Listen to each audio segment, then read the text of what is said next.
Good evening, ladies and gentlemen, and welcome to another edition of On the Mark. I'm your host, Mark Brantley, and I'm here each Wednesday from 8 to 10 p.m.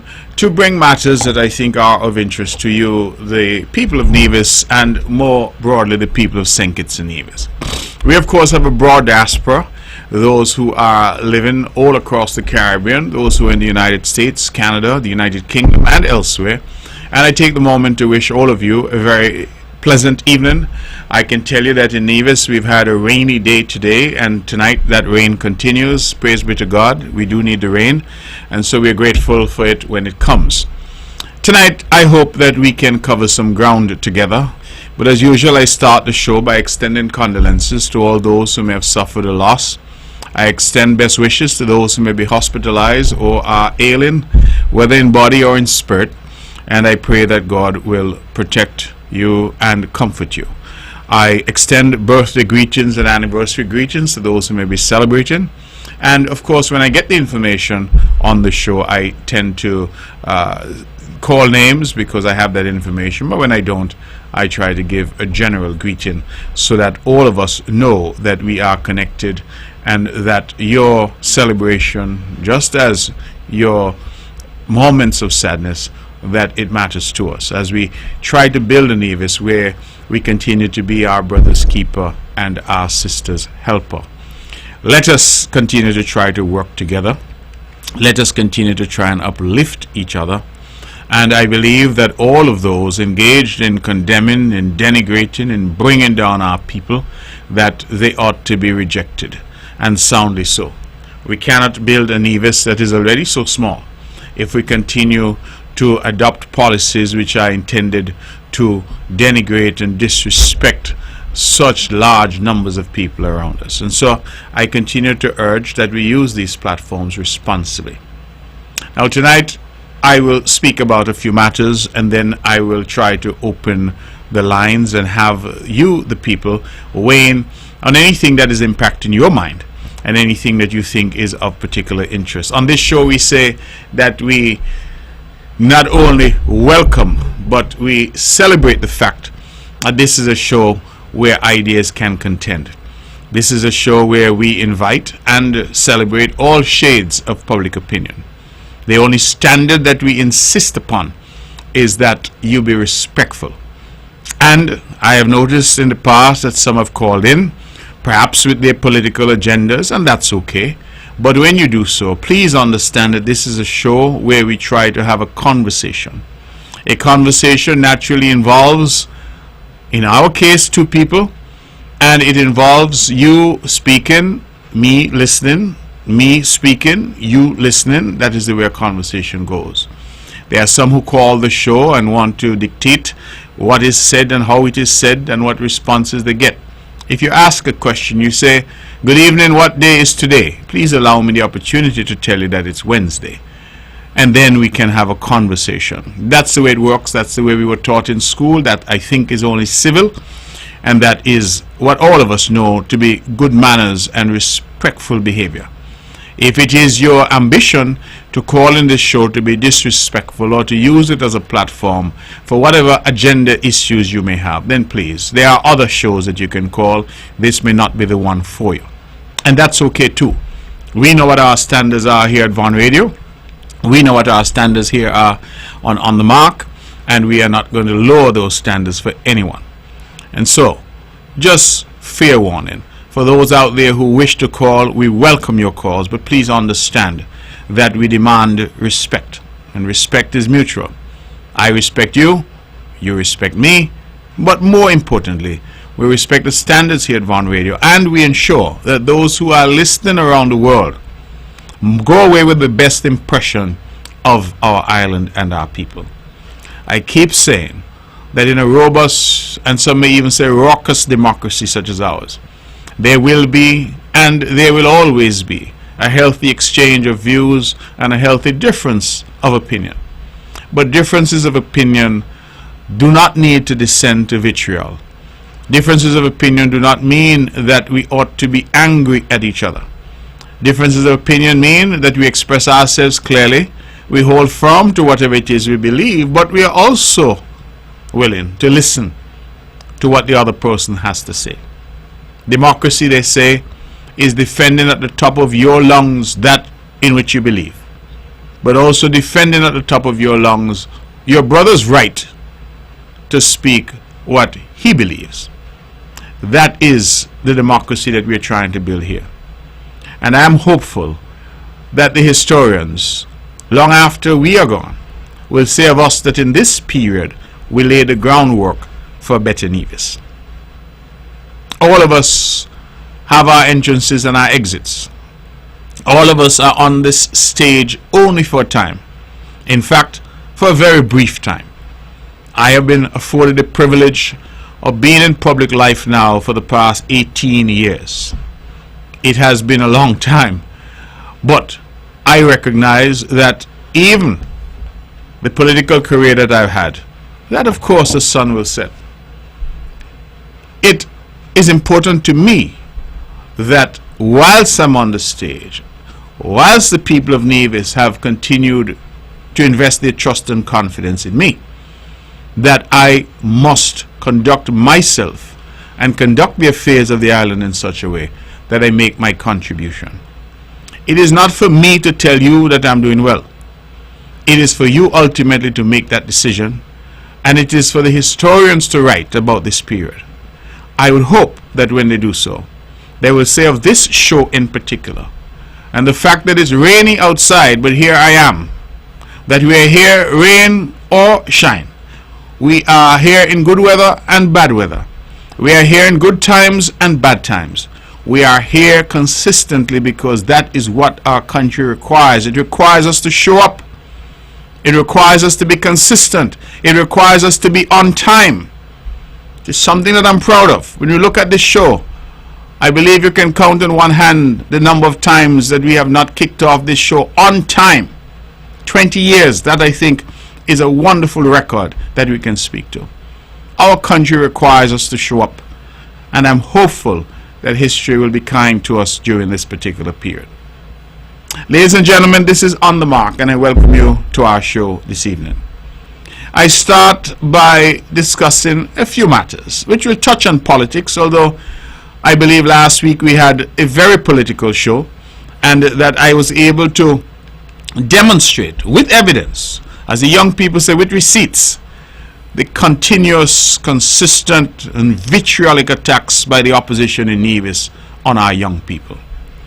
One would have thought that with all the uproar of last week, with all the uproar caused by the reckless, careless and callous comments made by Dr. Patricia Bartlett, the deputy leader of the NRP, with all the uproar caused by the search down memory lane of the comments, caustic, disrespectful, vitriolic towards our young people made by the then Premier Joseph Parry and leader of NRP.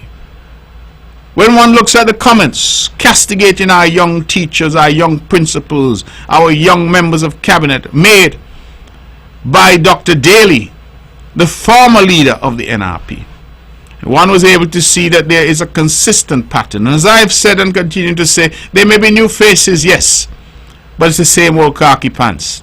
Same old. Nothing has changed. They've recycled some faces, but the mentality and the approach remains. The same people waiting in the slips, hoping against hope that they can get back to control the treasury and make decisions for you and I. And all I can do is to speak.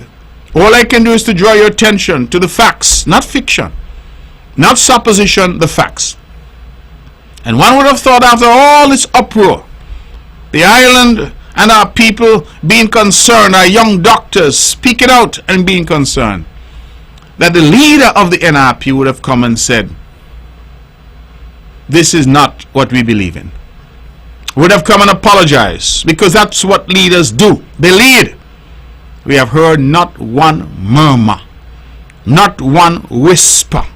The leader has, as in her days of old, gone to sleep. I imagine that at some point she will resurface, but for now, she's gone back into that coma for which she is well known. Not a word. And I've looked at this matter and I've marveled. And I've said how easy it would have been simply to come to the public and say, listen, I said something, whether it was misconstrued, whether it was misunderstood, whether I misspoke, but to the extent that it caused some anxiety, I am sorry. You know those little words, I am sorry. None of us is perfect. All of us make mistakes. I have made my share, and I'm sure I'll make more. You have made your share, and I'm sure you will make more. That is the nature of humanity. We are prone to make mistakes. But being able to apologize is, to my mind, the very definition of leadership. Being able to come and say to our people, listen, I put my hands in the air and I have fallen short on this occasion. Please forgive me. But not this NRP. Rather than coming forward, rather than the leader stepping up and leading, you know what they did? They doubled down. And I was therefore shocked beyond measure to hear the same old khaki pants Kelvin Daly again lash out at a young man, Delvin Clark, up in Hamilton. Call the young man all manner of derogatory names. And I said to myself, look at these old pensioners who continue to attack young people. What is the message that is being sent? What is the message?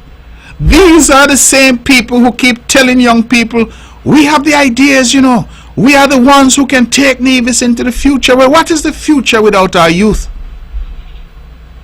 I don't say these things lightly. I think our people need to reflect on these things. What is the future without our youth?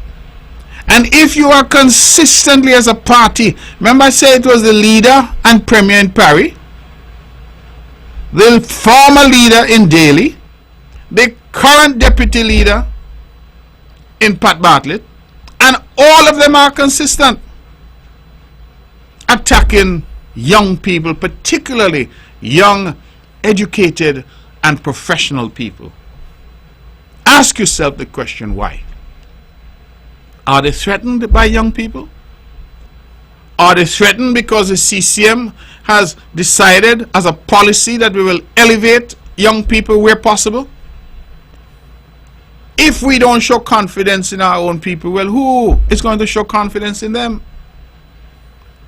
If when they come home from university, we tell them they don't know what they're doing, well, can we expect that they will be treated better anywhere else?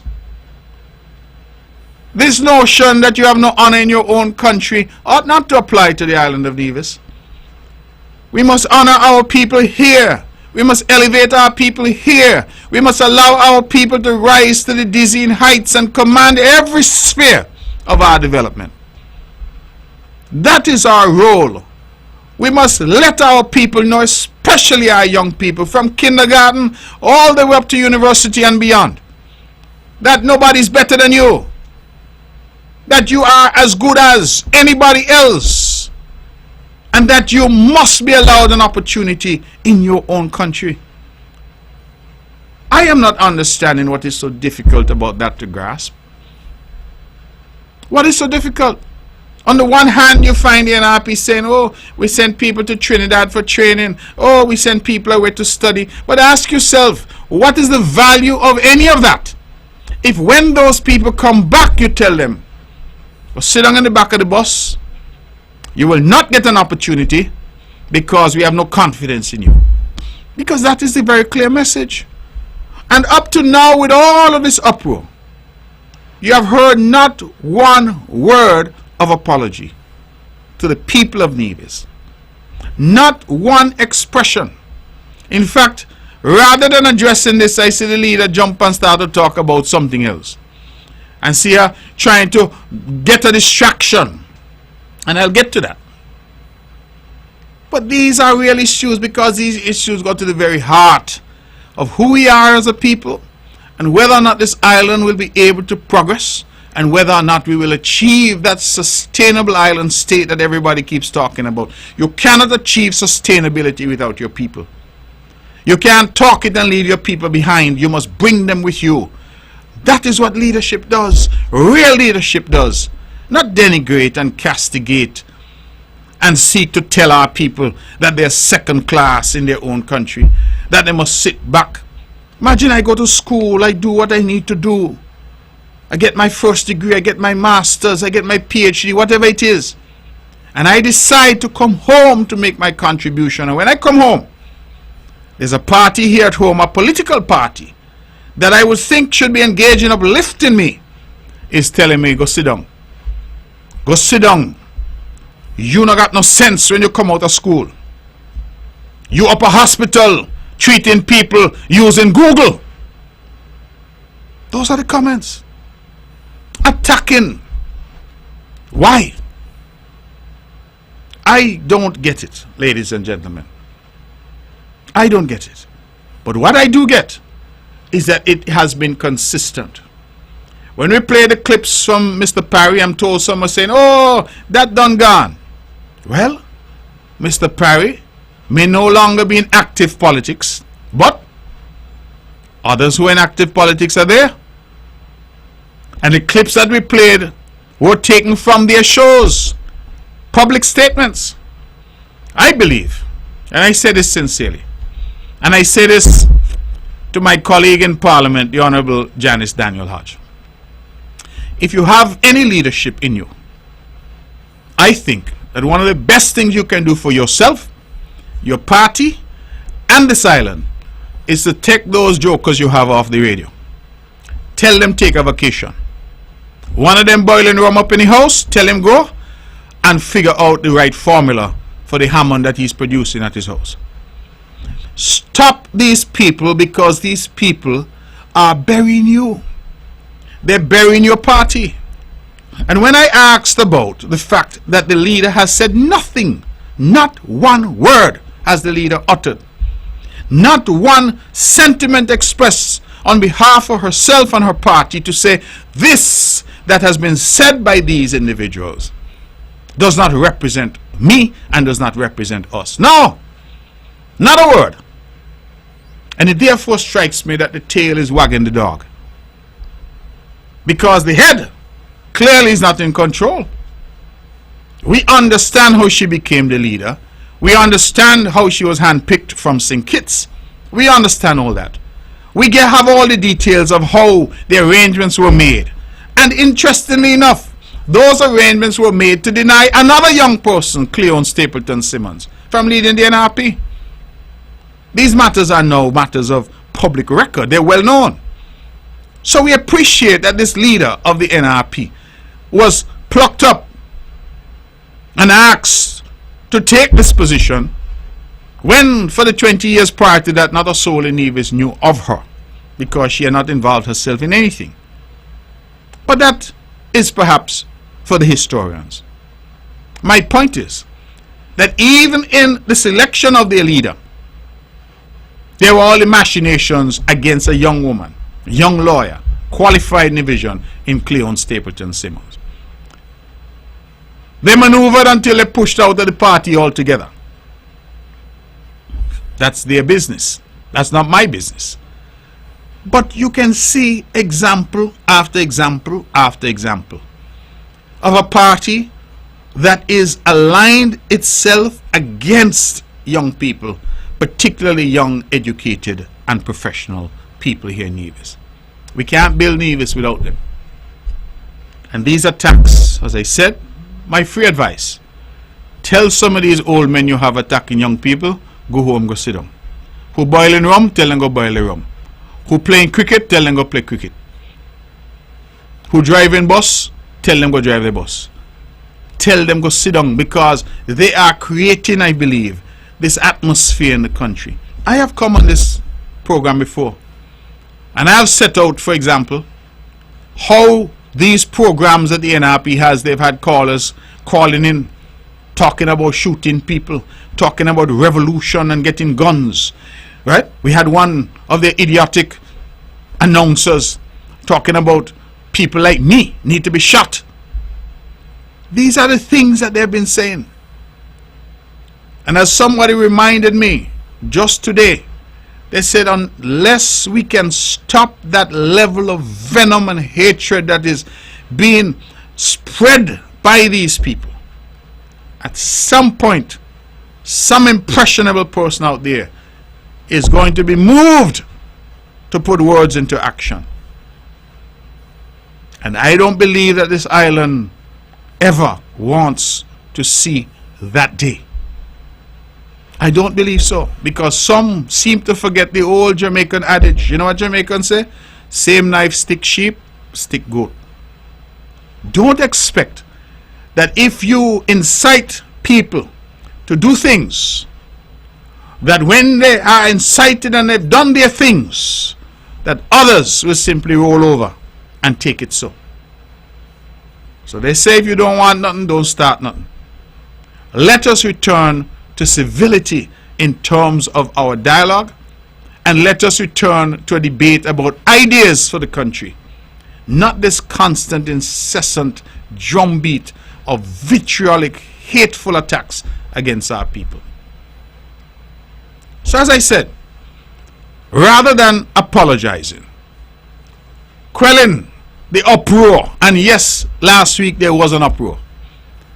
The leader has been silent, she gone back to sleep. That's her favorite pastime. And their spokespeople on their shows have doubled down. As I said, a blistering, hateful, vengeful, vitriolic, nasty attack launched on a young man from Hamilton. That is what this NRP is. That is what this NRP is about. I'm not even going to get into the harsh reality that those who are leveling the attacks have nothing to show for their lives. They are what we would call failures with a capital F. Nothing to show. Have not succeeded at anything that they've ever attempted.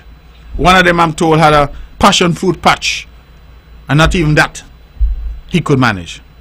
I believe even a kindergarten student could manage a passion fruit patch.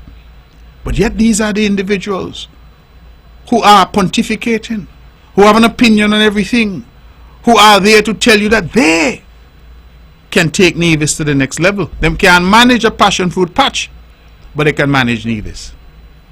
I want our people to reflect on these things and to think of these things, because government is not easy. Governance is not easy, especially when you have incredibly scarce resources and you have to manage. You don't know sometimes when I go to sleep at nights, I don't know what I'm going to wake up to in the morning. High winds, rains, road washed out, terrible accidents on the road, difficulties in the country. You face them every day. Not all of them you can budget for or prepare for. I couldn't budget or prepare for COVID. It came. But you need sober, sensible leadership to take this island through difficult times and ensure that you're driving the bus so well that people don't even realize that there's a bump. They're sleeping comfortably because you're handling matters in an effective way. That's what leadership is supposed to do. And when problems arise, as they will, leadership has to be out front. Out front. Not silent and hiding and cowardly, but out front. If any of my colleagues were to say or do something, I feel that I have a duty to the people of Nevis as the public servant in chief to speak and to say to our people where we have wrong, we have erred, and I am sorry. And where we're right, to defend that, even sometimes if it is unpopular. But to be silent is, of course, to give the impression that you endorse what has been said, or worse, that you cannot correct those whom you lead. And if you can't correct those whom you lead, then you're not leading, you're following. So as I said, they've doubled down. And one thing I've noticed in Nevis politics, the opposition tries. They're not very good at it, but they try. You know what they try to do? When there's an issue out there percolating that is against them, they don't respond to that issue, because I don't think anybody with any sense could try to defend the comments that Dr. Bartlett made. To say that our young doctors are treating people via Google is so insulting that there is really no defense. All that one can do is to apologize. But no apology has come. They've doubled down. And one of the things that they try to do is to change the topic. And so while this was percolating, we saw some videos and some photos of the Alexandra Hospital, which they say was infested with mold. And I saw the videos and I said, but I visit the hospital. My deputy premier goes there weekly. The member in the cabinet responsible for health, she reports faithfully every week. We have a WhatsApp chat for cabinet. We discuss matters. I said, well, how is it I have not seen anything at all about this mold infestation? But people know that I'm an avid consumer of social media. I believe that social media is where many of our people are. And so, if I'm to serve people, I need to be with them. And so I'm there too.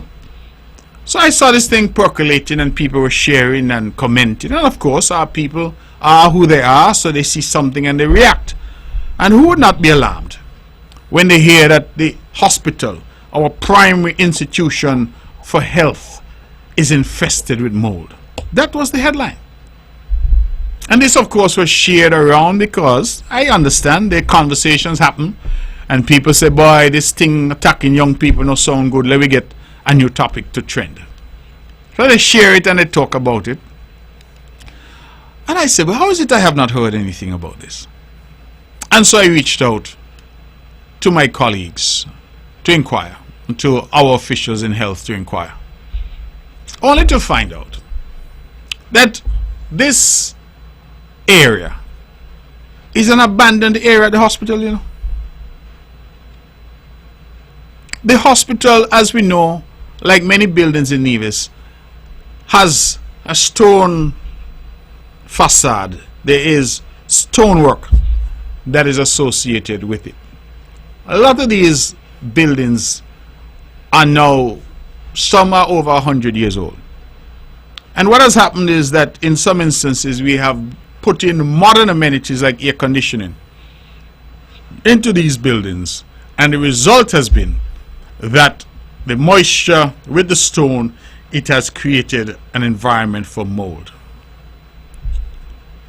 When I did my research, I learned that mold is a naturally occurring phenomenon. They say if you're out in the natural air, walking on the streets in Charlestown or Bastille or New York or London, there will be mold. Our task is to ensure that mold, especially the dangerous types of mold, because there are different types, that it's kept at a level consistent with what the guidelines are for healthy living. And so, when I made this inquiry about the hospital and this alarm that our hospital was infested with mold, I found out this is an abandoned area downstairs. It is not an area where there are any patients or public or staff. That offices that used to be there years ago have been moved out and are now relocated elsewhere, like the lab, for example, which has been relocated elsewhere. That PAHO, the Public Pan American Health Organization, has been called in since last year to look at that abandoned area at the hospital and to advise on how we can treat that area in order perhaps in future to get that area reintegrated into the hospital. Put differently, the area that was pictured and that was passed off as this major infestation at our hospital is really something that is already being managed, that is not affecting one solitary soul, not one member of the public, not one patient, not one member of staff. It is an area at the hospital that has been abandoned, and we have already sought the plan to remedy it, to bring it back at some later point.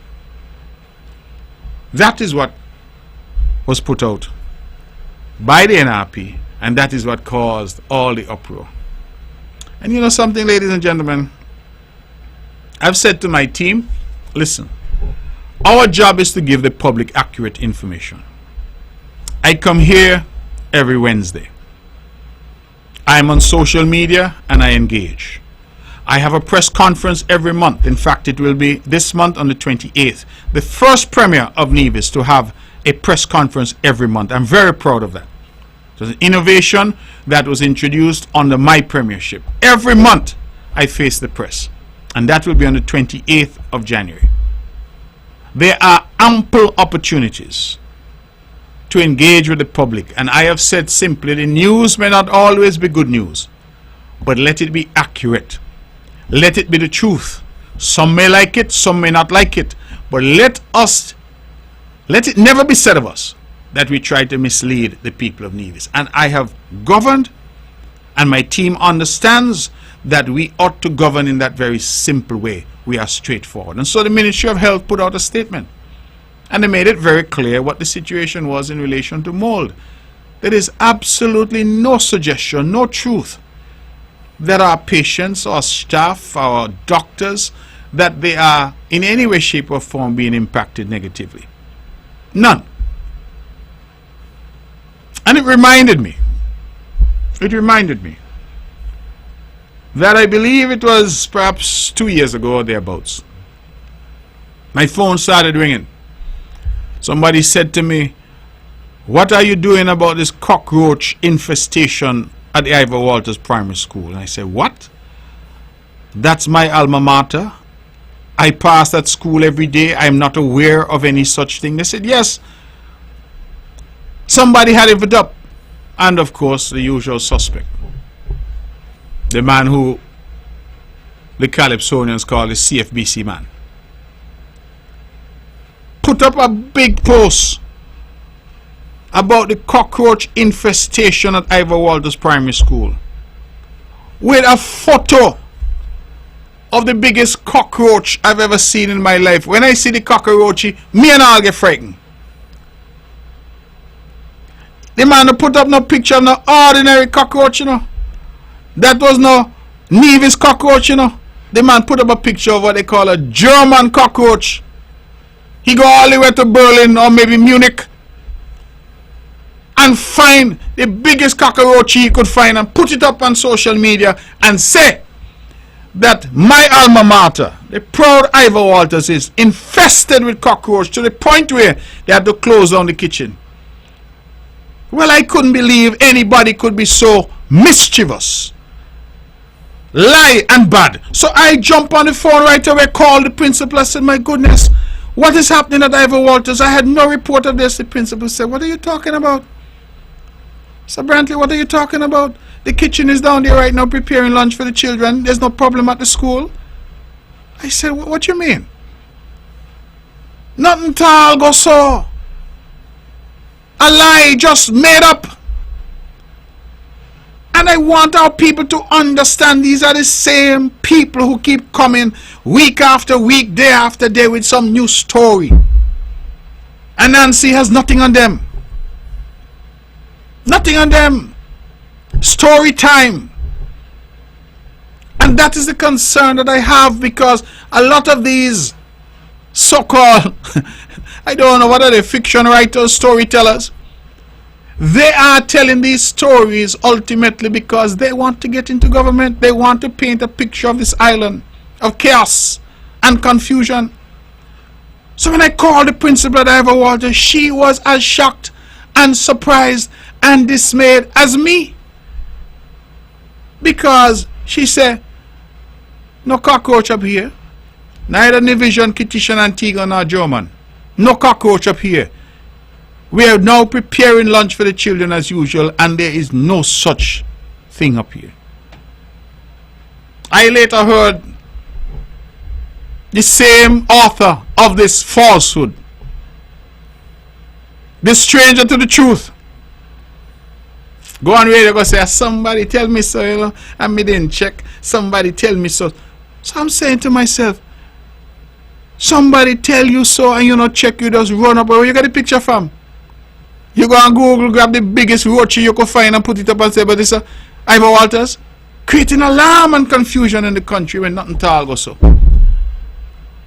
So when I hear about this mold infestation and I saw the source, I said to myself, let me not be alarmed. Let me ask questions. Because I remember the cockroach infestation story. And just as I thought, tempest in a teacup. I had a meeting with the Permanent Secretary, Ministry of Human Resources, and also with the Permanent Secretary in the Premier's Ministry. And we were discussing this issue of mold. And I am here to say tonight that mold is a naturally occurring phenomenon. It's a part of nature. As I said, there's mold outside right now in the open air. Buildings, homes, closets, basements, kitchens, they will all have mold.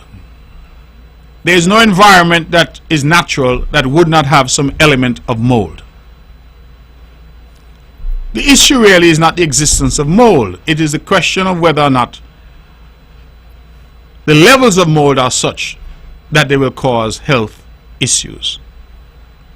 But what we have found happening is that throughout the length and breadth of the island of Nevis, and based on reports in St. Kitts, similarly in St. Kitts, mold is trending.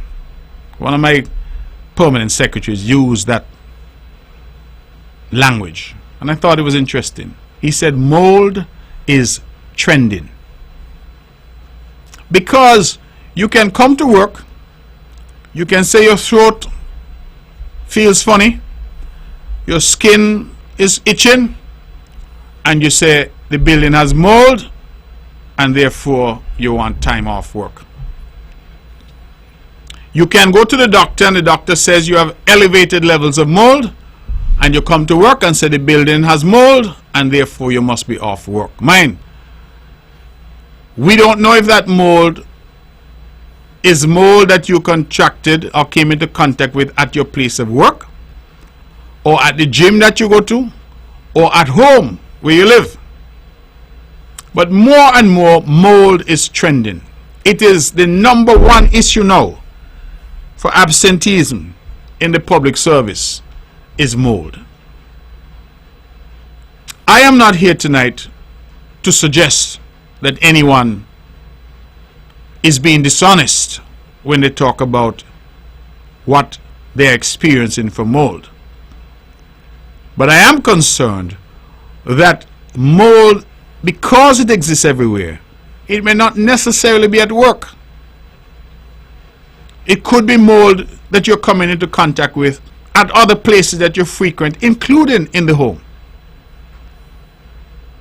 So what we have decided to do as a government, rather than being reactive when there are buildings that there are complaints about mold, we have decided that we will implement a program which would be government-wide in order to treat, deep clean at set periods during the year, and to have a continuous and ongoing program of testing for mold. That will allow us to know which of our buildings we truly have a problem in, and allow us to manage the problem, because that's all you can do with mold, is to manage it. If you are like me and you live somewhere, and all of us live somewhere, I see mold from time to time. You find mold in your closet sometimes because maybe I came home once, outside was wet, I had a pair of shoes, I took the shoes, I put them in the closet, the dampness, the darkness, picked up the shoe at some other point, and there was some mold. It happens. Our duty is to manage it. And so I can tonight advise the public that we are seeking to put in place a strategy to manage that situation by having regular cleaning. When I say cleaning, I mean deep cleaning, to solve problems in terms of where there is need for infrastructural improvement. So for example, if there are leaks, roofs leaking, etc., that could lead to mold. To ensure that our AC units are cleaned properly and regularly. And then to do ongoing, continuous, and periodic testing. I want our public to be assured that as a government, we are committed to ensuring that our people have a safe environment in which to work. That is our commitment. But I confess that this issue of mold now seems to be one of the things that people complain about the most. If you cast your mind down memory lane with me, I don't think 10 years ago you had people complaining about mold. In fact, I don't even know if 5 years ago you had that. It seems rather recent that you're getting more and more and more this complaint about mold. So something has changed. It's either that mold is now more prevalent, or perhaps people are more susceptible. But either way, my government will get out ahead of the issue, and we will be implementing a program for regular deep cleaning, testing, and ensuring that we have a safe environment for our workers. And so I want to make that commitment. I make it here tonight. I certainly intend to reiterate that commitment on other public occasions when I speak. But that for me is important, that we understand that as a government, we are absolutely committed to the health, safety, and well-being of those who work in the Nevis Island administration. A few more items before I open the lines. Very good news today from the Honorable Spencer Brand, our hard-working minister with responsibility for public works, but also with responsibility for water. And that is that the desalination plant that we commissioned is already online, meaning that you're already consuming water from that desalination plant, but that the official handing over will occur sometime soon.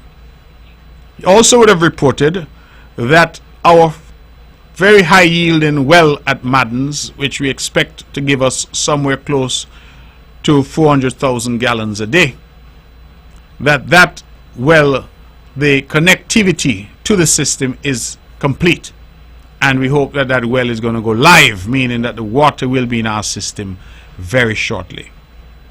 A second well at Maddens, we anticipate that one is giving 100,000+ gallons a day, and that too is likely to be connected very shortly. We are then going to move on from that to the drilling phase for other wells around the island. Recall that our contract was to drill 9 wells, and so those sites have been identified. Sites are being adjusted and varied because we want the best impact, the best result from our drilling. But I want to confirm that on the issue of water, it has been a success story here on the island of Nevis. And I want our people not to take it for granted. Not to waste the water, because water is precious, we must conserve it. But also not to take the forward-thinking approach that we've had lightly. There are lots of things we could have done. We could have done a lot of other things that might have brought short-term popularity.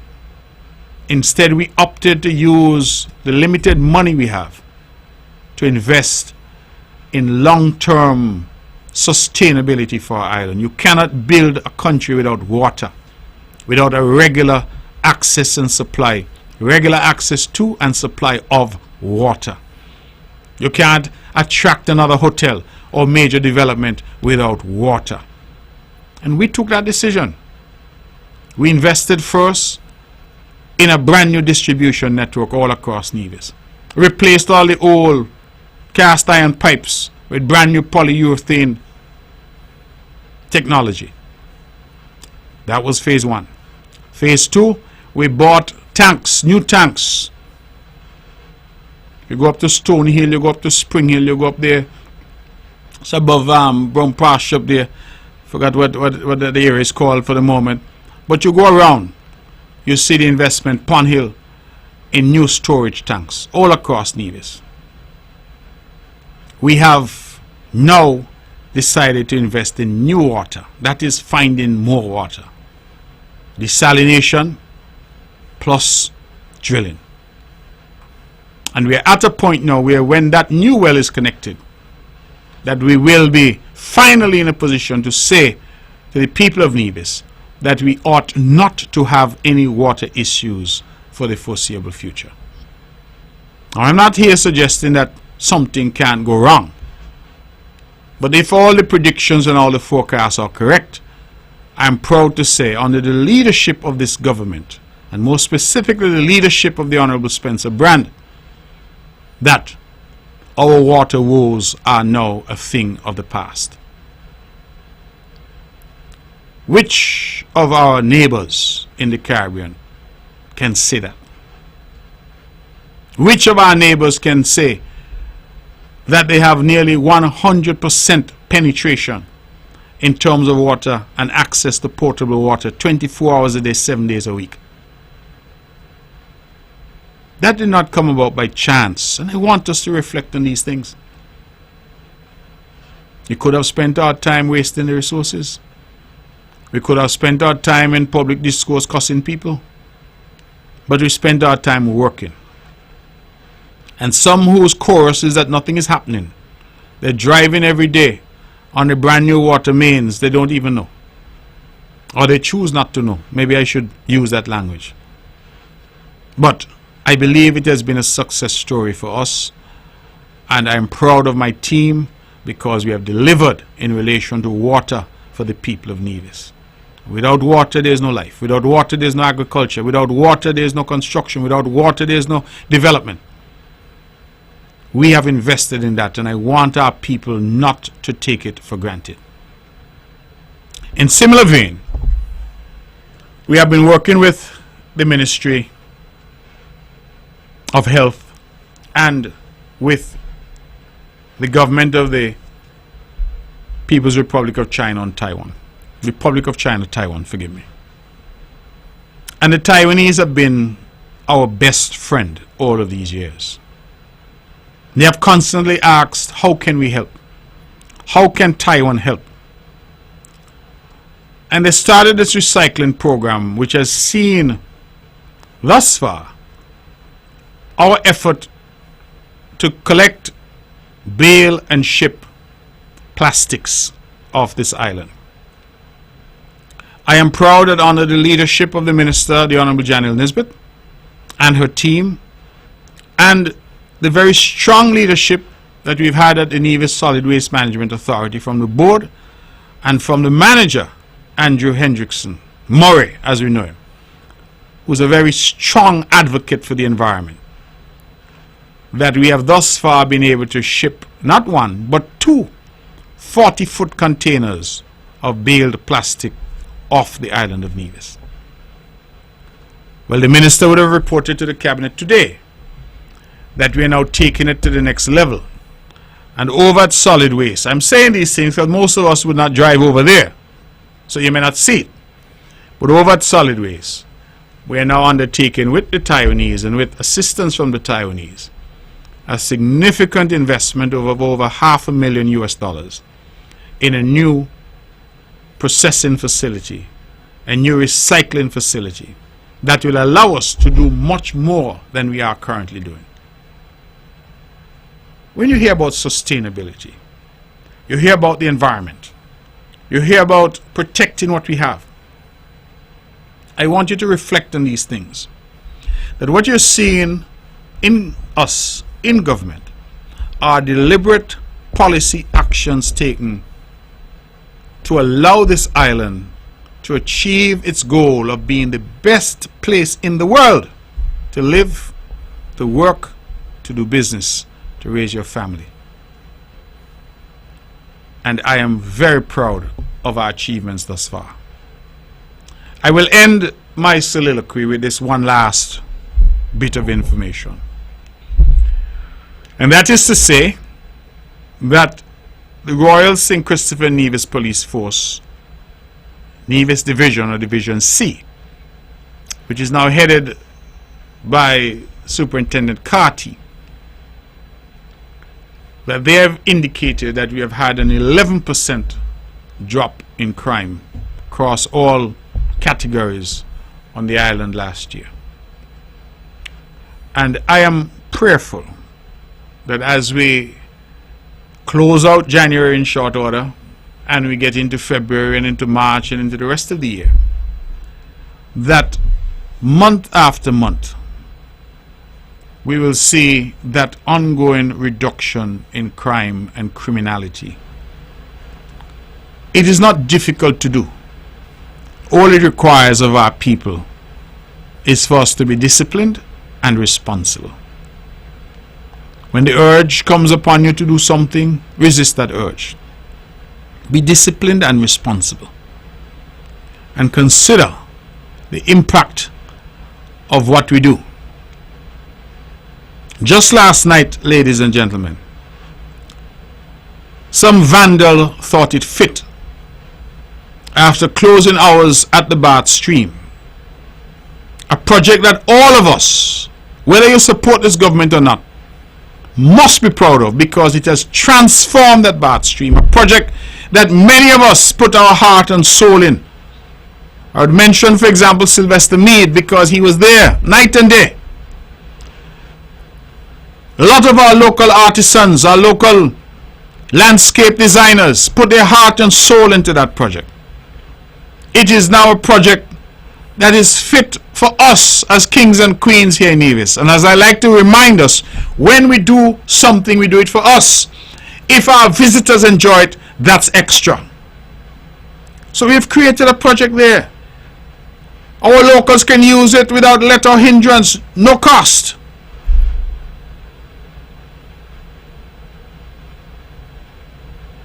And one would feel that our people would protect it. And so imagine my alarm this morning to learn that in the late hours last night, some vandal decided that the best use of his or her time was to go there and to destroy the signage that we have there. We have up some signs with the rules and regulations governing the use. They destroyed one, and I'm told damaged the other. And all I could ask myself is why? Why? What is it that is wrong with some of our people that our propensity is to destroy? We want to build Nevis. And yes, I appreciate that not everybody out there supports this government or supports the people in government or supports the direction. But at the end of the day, whether you support or you do not support, when infrastructure is developed, it is ours. If I am out of government tomorrow, what you all think? I'm going to take the Bath Stream home with me? That the improvement's going to move up to Montpellier? It's not mine. These are investments for our people. We want our people, when your family comes in from overseas, you could take them to the Bath Stream to use it, to relax, to read a book, to write poetry, to do paintings. We want our people to enjoy. These are steps that we've taken, very deliberately taken, to create these opportunities for our people, for leisure, for relaxation. It is a critical part of quality of life. And having invested all that in creating such a beautiful place, the reaction and response was to go there and mash it up. The staff there are complaining to me about Nevisians, locals coming there. We have said, for example, do not go there during the opening hours to bathe naked. One, nudity is against the law. Some say, well, that is our tradition. Okay, if that is your tradition, do it after hours. Nobody wants to see you naked. You know how shocking it must be for people who go to the pool, who want to use the pool, and when they show up, hardback man and woman want to be in the pool naked as the day they born. We need to adjust the way that we do things. And I'm told that when somebody was approached who insisted on being down there, broad daylight, stark naked, they start to cuss. Cuss the government, cuss the manager, cuss the staff, cuss the security. Nobody gonna tell them what to do. Ladies and gentlemen, I'm trying to get through to our people. I made the point earlier that to develop, we have to bring our people along with us. We have to encourage. We have to educate. We have to engage in dialogue. We have to have a conversation. We have to understand. But there's some people, it seems, who just don't want to understand. I'm told by the staff they were accosted by someone the other day who cussed them out and tell them, we do all this improvement for white people. That is what he thought.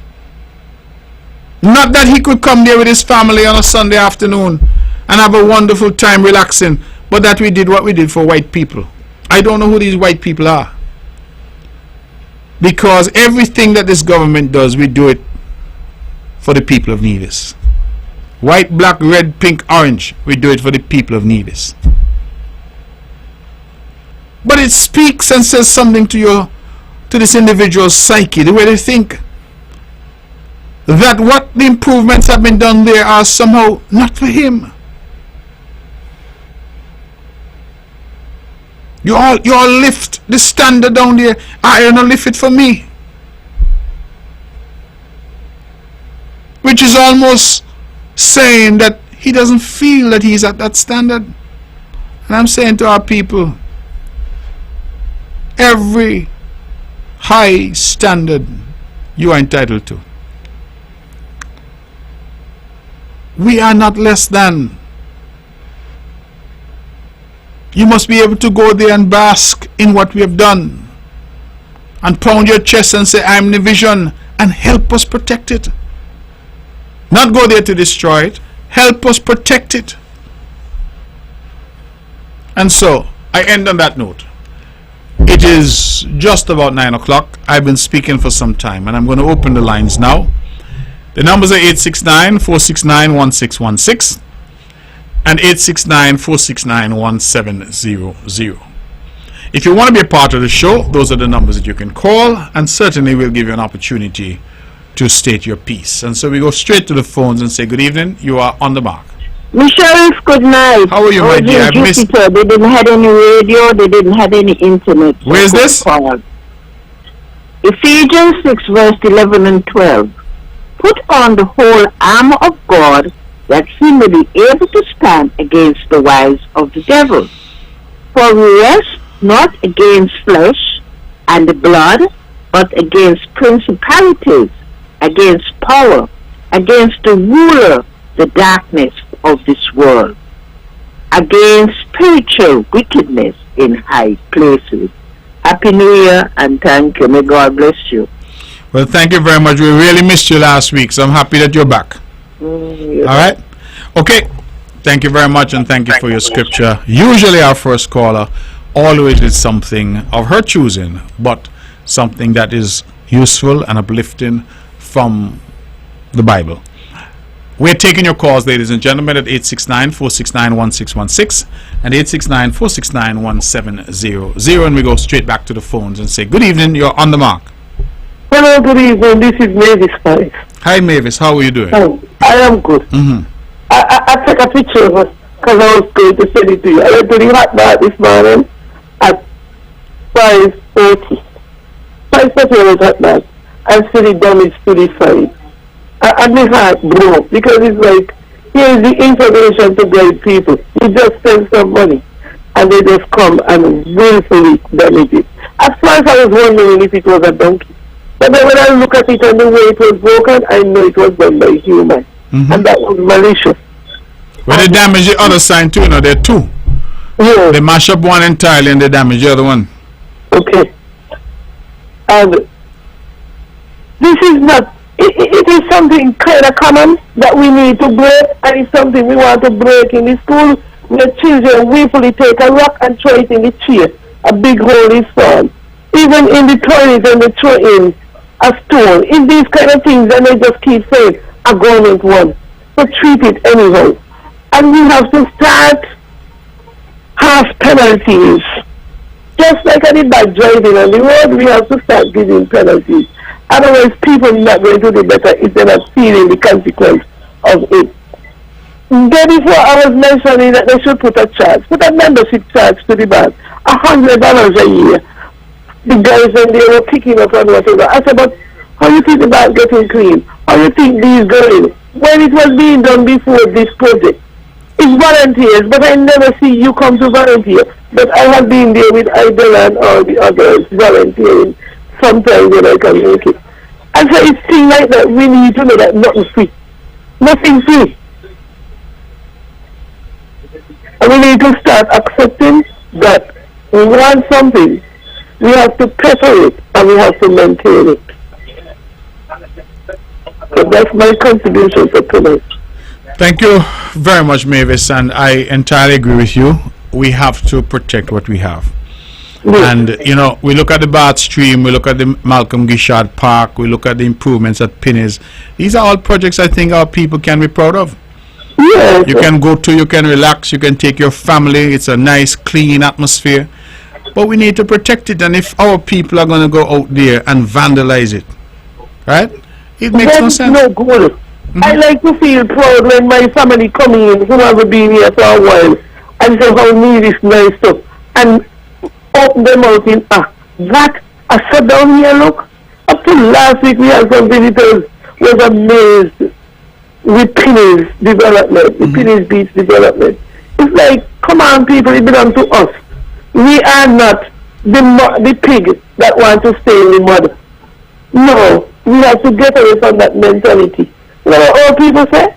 You take the hog out the mud, but you can't take the mud out the hog. No, we need to leave that behind. Not with the progress we are making. Well, Mavis, thank you very much for that. And I certainly ask that people hear you, understand what you're saying, and that we can definitely move forward together and do better. Yes, it don't belong to government, it belongs to us. And it's our tax money that pays for it. That is why that we have to get less employees so that we can develop the infrastructure. People don't understand that much. And they're barring that the mother get put out of a job. The father get put out, the cousin get put out. But you get put out because you still want a good road to walk on and you still want water to run and your national heritage site to look beautiful. Well, I would also add that for those making noise about people put out, as they say, nobody went out of government empty-handed. And I feel very proud of that because for many years, people worked for 40 and 50 years, and when they left, you tell them thank you. And that was it, right? Yes. So that... And sometimes they complain about the delay of getting the money. But they know God works wonders when it is delayed. Because when you get it quick, you had some plans and you're rushing to do it. Only to know something further down the road would have been better suited to spend the money on. So God protecting them. Well, not only that, Mavis, I marvel at people who keep complaining, oh, me not get my money fast enough, and I say, but wait. If it were not for the policy to put something in place for you, what argument would you have made? Because, you know, it's almost as if you try to assist by saying, all right, remember this is non-contributory, you know, so this is almost, I don't know how you want to put it, but it's gratuitous because you have not contributed to it. So the government took a policy decision costing millions of dollars to ensure that our people go home now who are non-established with something and can have some dignity in their retirement. They get a gratuity and they get a pension on top of that. And the noise that some of them are making, I want me money, I got me money, I hold up my money, and I'm saying to them, but just 2 years ago you would have gone home with nothing. So now that we've put something in place, why the negativity? Why the attitude? You're getting something now where in the past, the most recent past, you had no hope of getting anything at all. But again, that's how some of our people are. And I just want to encourage our people, listen, be grateful for the good that we have. Let us talk about the bad and fight against it, but let us be grateful for the good, and let us not go out there to destroy You know, Mavis, you still on the line? Yes. I had an experience the other day. I drove through a particular village, and I saw a water pipe burst. The water was almost like a waterfall in terms of the amount of water going up in the air. And I said to myself, I'm not from that area, I just happened to be driving. All around, it's in a residential area in the village. All around. And I thought to myself, this thing, based on the amount of water, because clearly been running for a while. You know, there's some people who will see that and don't even look over their shoulder. Yes. Don't even look over their shoulder, because just like the children you see at school mash up the furniture and mash up the toilets and say it's government, they say it's government. Well, who or what is government? Yes. Of the people, by the people, we the people. But that is what government is. But then if you have the same water now wasted, and then tomorrow the water department say, we're very sorry, we got to ration water. They are the first to call in on the radio station and thing and cuss and say they've not got no water in the pipe. They can't bathe, they can't wash, they can't cook. But they don't make the connection with the water wasting and say, listen, let me call quickly to get this corrected, because this is not good. I continue to marvel. People who drive along the road, eat out of their container, just fling it out the car. Fling the bottle out the car, whatever they're eating or drinking. I walk at mornings, I find sometimes bags of garbage on the side of the road, tied. That means somebody driving by just take the garbage and fling it out in a bag on the side of the road.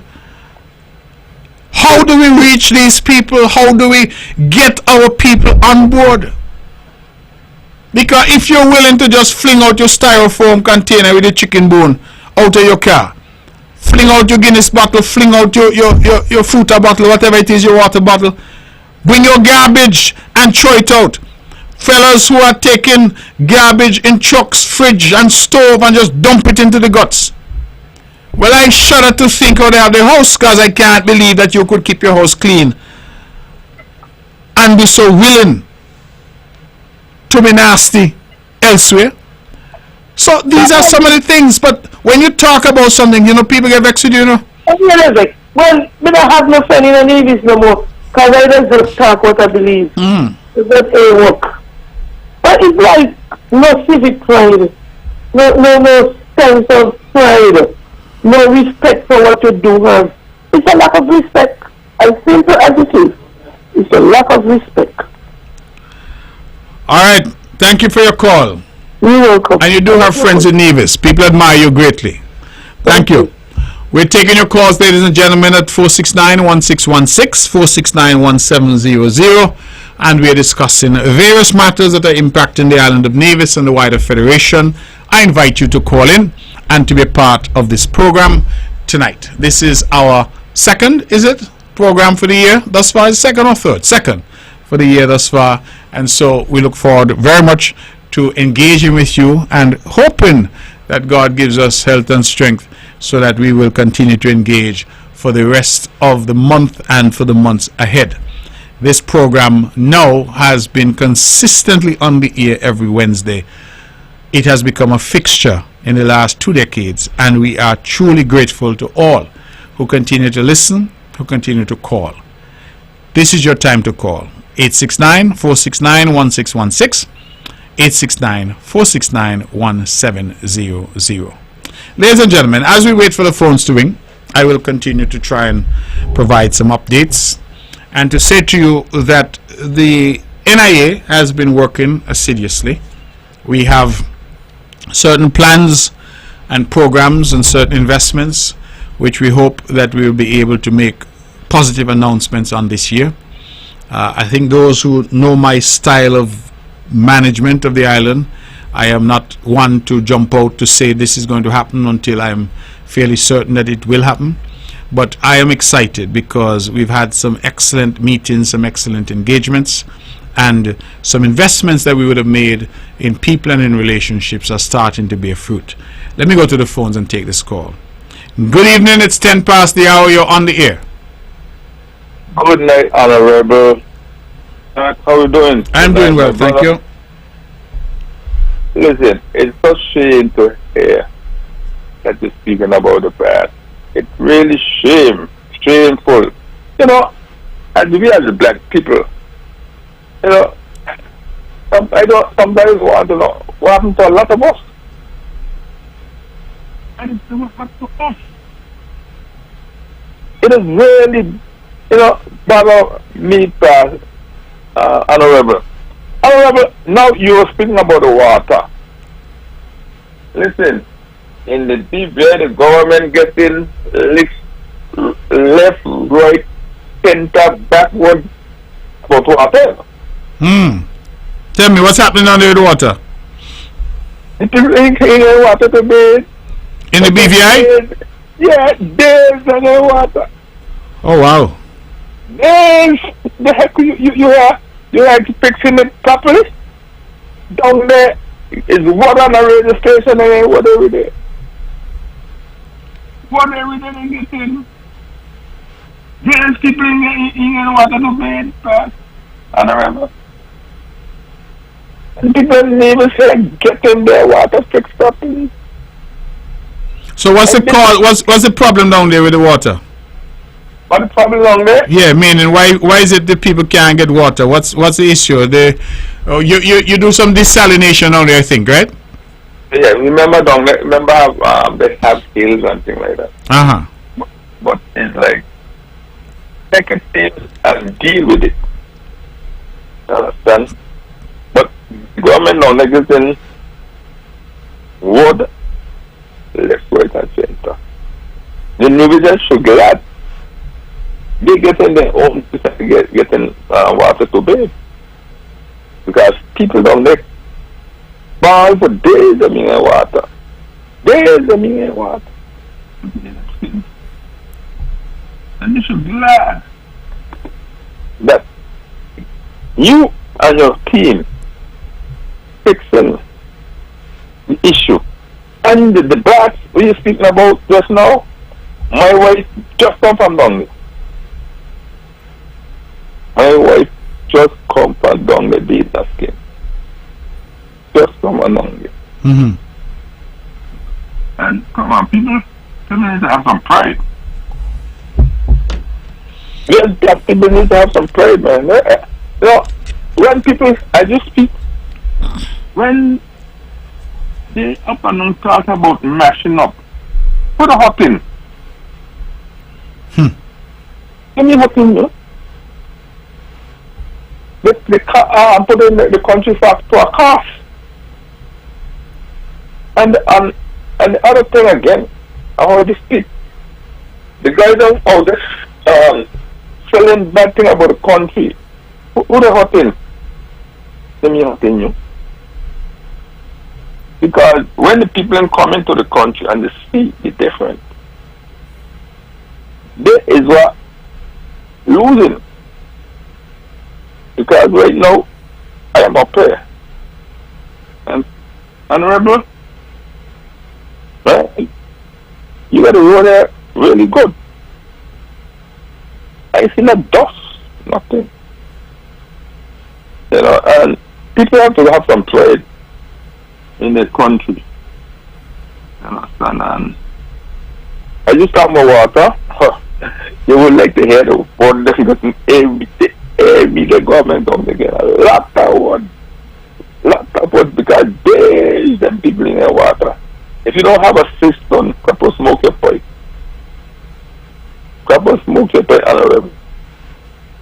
And this happening a long time. And you are getting these people water business fit up here. And you should proud that you and your government doing very well up there and getting the water and things fixed.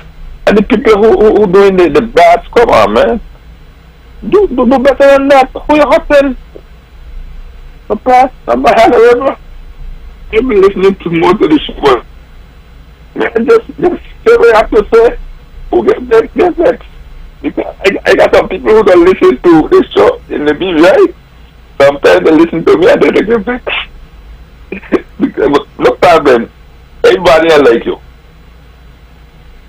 Anybody that like what you say. Understand? But you're speaking things that trust, honesty. I used to motivators like you. And Mark, a lot of leaders like you. Then a lot of like in the business, they're afraid to speak like you because this people like you. They're afraid that when you're going to vote election there. That's why a lot of politicians are afraid to speak the truth, you know.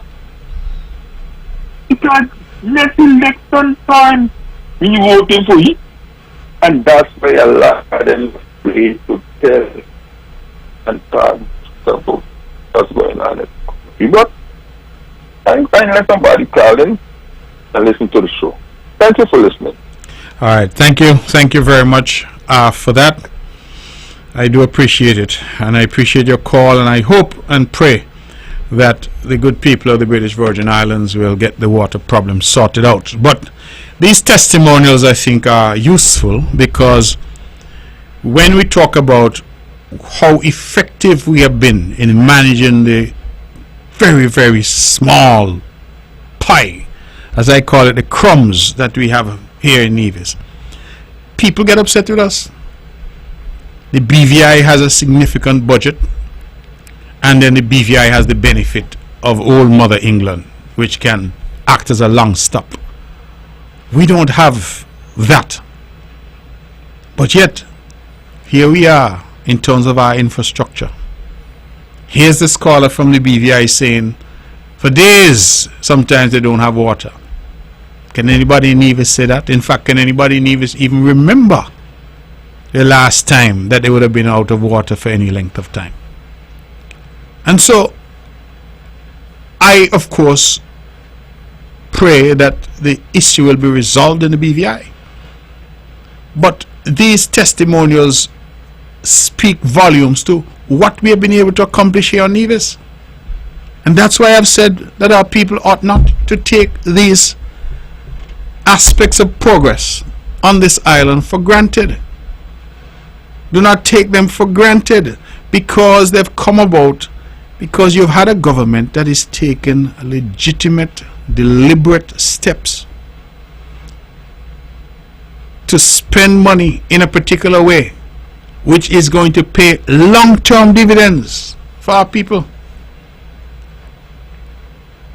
And while the caller was on, I am obviously checking and seeing the debates. People are messaging me as usual, and one of the arguments that some of the NRP supporters are now out there with is saying that, oh, when they retire as non-established workers, they want their money and they should be able to get their money all at once. And I just smile to myself because I say, the NRP was in office, you know, and they never did nothing for you. We have come and we have said that we will put in place a policy to assist our NE workers who used to leave government after 40 years with two long hands. If they're lucky to get a card, says thank you. We said no, that has to change. And the response from them, rather than to say thank you, you have changed the policy and we are now benefiting from it. The response is, I want all my money now, and you're not giving me money right away. And you know the thing that bothers me? Some of them who are making the most noise, they don't even show up to work. They're the ones who work the least. But that is human nature. Nobody going to kill ourselves over that because that is human nature. We just have to press on and continue to do the people's work and ignore the noise along the way because there will always be noise. If a man is out there hungry and you give that man a loaf of bread, be assured that some will ask you where the cheese. Imagine you come with your forwardness and give me dry bread.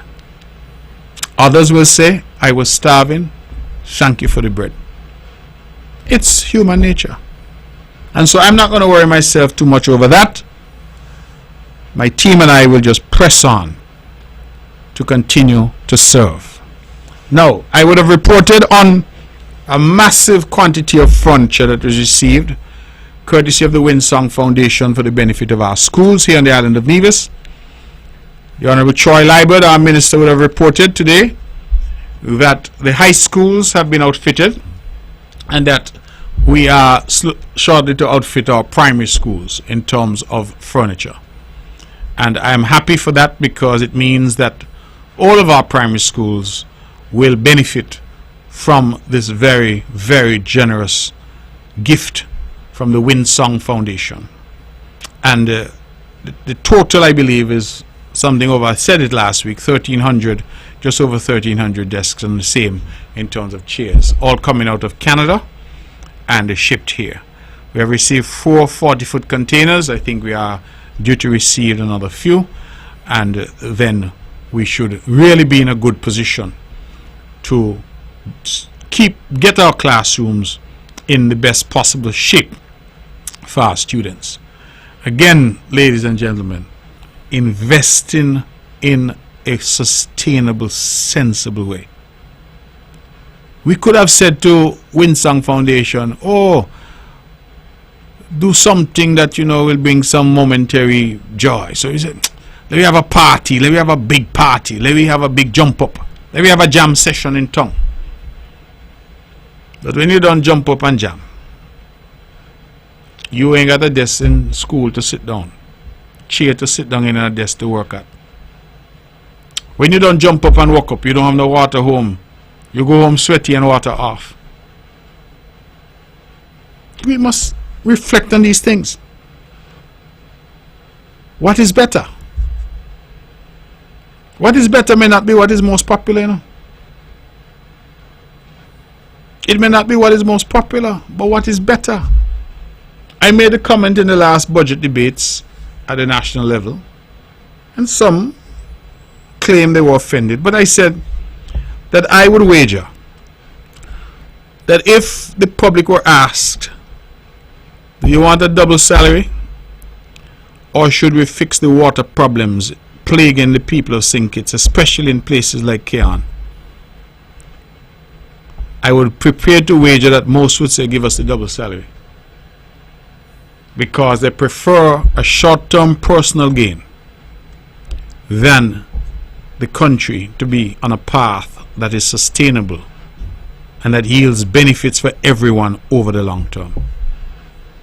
And that's why I will always give credit to the management of this island of Nevis, because we have been sensible, we have been sober, we have been progressive, we have done what we needed to do, and we have done so in a manner that inures to the benefit of our people, not just today, but over the medium and long term. Investment in desks and chairs, partnerships to yield that, investments like the Malcolm Gishard Park and down at Penny's, just transform that area into an oasis for leisure and entertainment for our people.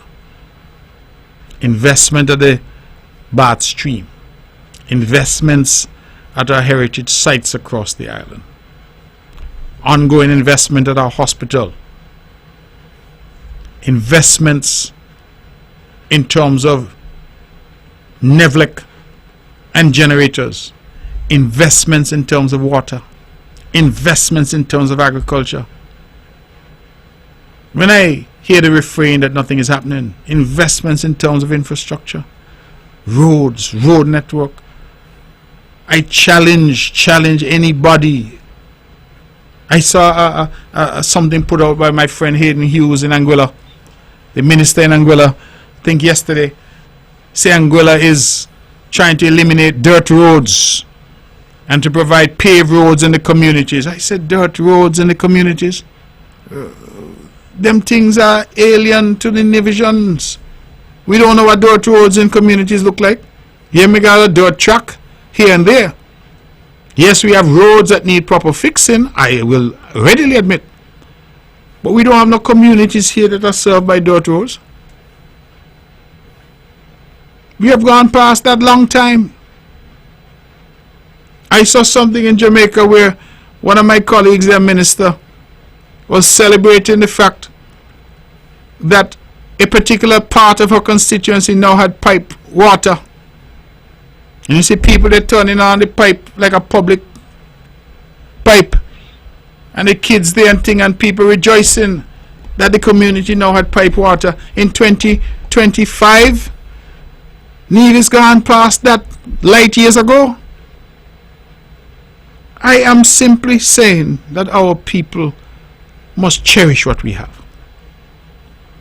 Recognize that these investments have been made for your benefit. And that if you get up at midnight, you get up at 1 in the morning, you get up at 6 in the morning, you go home at 10 at night after a long day's work, whatever it may be, you must have electricity on, you must have water in your pipe, and you must drive on good roads to get home. All of these did not happen overnight and did not happen by chance or happenstance. Deliberate, thoughtful steps being taken to build out our country. That's what we've been doing. Ladies and gentlemen, this is On the Mark. We have about 35 minutes left and we're taking your calls. 869-469-1616, 869-469-1700. Those are the numbers to call. While I wait for the phones to ring, I have a lot of more information that I could share. So, I want to say to the general public that, again, this administration, seeing the need to get more lands into the hands of the people of Nevis, seeing the opportunity for Nevisians to own a piece of the rock, continuing our appeal to Nevisians abroad to invest, just as we are appealing to those at home to invest, continuing our appeal to Nevisians abroad to come home where they can, that we have taken the decision and have acted on that decision to purchase 36 acres of land in Ghana's estate. That is in the area where we have the University Heights development, just as you go above the VOGN school up in that neighborhood. Beautiful land, beautiful views from up there. If you've been up to the University Heights area, you will realize that that is an area that is now starting to develop with some homes that are there already. And we will be working, of course, to put in the infrastructure in terms of appropriate roads in that particular development. It's a new development, but we have now purchased lands that we hope to expand that. And what we're hoping to do is that, unlike other developments where we have done a housing development, we want to just be able to offer the land to individuals, particularly our young professionals, and allow them to build in time. So you go to the bank, you get a loan to buy a piece of land, and then when the timing is right for you, you can develop that land. And so we hope to subdivide that land and to have it on the market in due course. So that is 36 acres acquired by us at Ghana's estate for local development. I'm very, very proud of that. I want to commend in particular the Honorable Alexis Jeffers, who was the person who championed that particular development. And whilst he's no longer with us in cabinet, he continues to make a significant contribution and is always, always interested in advancing the interests of the people of St. James. And so in Ghana's estate, we'll announce shortly, we will be offering lots there for sale, and we hope that our Nevisians here and abroad will snap them up and that we'll be able to get people moving into that area in short order. Let's go back to the phones and take some more calls. Good evening, you're on the mark. Good evening, Honorable Brantley. Good evening to you. People are so ungrateful and they have no pride. They need praise. Anyway, my scripture lesson is taken from Psalms 27, and I'm reading 5 verses. The Lord is my light and my salvation. Whom shall I fear? The Lord is the strength of my life. Of whom shall I be afraid? When the wicked, even mine enemies and my foes, came upon me to eat up my flesh, they stumbled and fell. Though a host should encamp against me, my heart shall not fear. The war should rise against me, in this will I be confident. One thing have I desired of the Lord, that will I seek after, that I may dwell in the house of the Lord all the days of my life, to behold the beauty of the Lord, and to inquire in his temple. For in the time of trouble he shall hide me in his pavilion. In the secret of his tabernacle shall he hide me. He shall set me up upon a rock. May the Lord add his richest blessing unto the reading of his word. And Mr. Brantley, I'm wishing you all the best, God's guidance and protection. And have a good night. Thank you very much, and God bless you, and thank you for your scripture reading. Thank you, too. Ladies and gentlemen, this is On the Mark, and we're taking your calls at 869-469-1616, 869-469-1700. So, I'm sounding the advertisement already that when these lands go on sale in Ghana's estate, I want our people to take advantage and buy a piece of the rock, own something here in the island of Nevis. Our young people in particular, tending to buy cars, that's their first purchase. I'm saying sometimes take that money and see whether or not you can invest it in a piece of land. Car is nice, it gives you some flexibility, it gives you of course some independence and some freedom, but a car is an expense. What I mean by that is it will cost you just to operate, it will cost you to keep you on the road, insurance, parts, tires, gas. A piece of land appreciates in value, and it gives you an asset that is continually appreciating, unlike a vehicle that only depreciates. In fact, somebody told me the other day, when you buy a vehicle at TDC or Hosford's, the minute you drive it off the lot, they cut the price by 20%. Just by driving it out. If you turn out of Hosford's lot and then circle around and go back in, your vehicle is already 20% discounted. So, investing in assets, building wealth, trying to put yourself in a position where if you're 20 years old now, 22 years old, you're on your first job, but you can make the payments, then in a decade, you might have paid off for that bit of land. You're now 30, and you're ready now to build because you own your land. I believe that that's the way we need to think, and that's how we need to encourage our youngsters in terms of engaging. I met a young lady the other night. I was impressed beyond measure.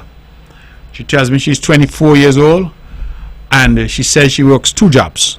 So I said, well, at such a tender age, how come you're hustling so? And she said, well, I have my house to pay for.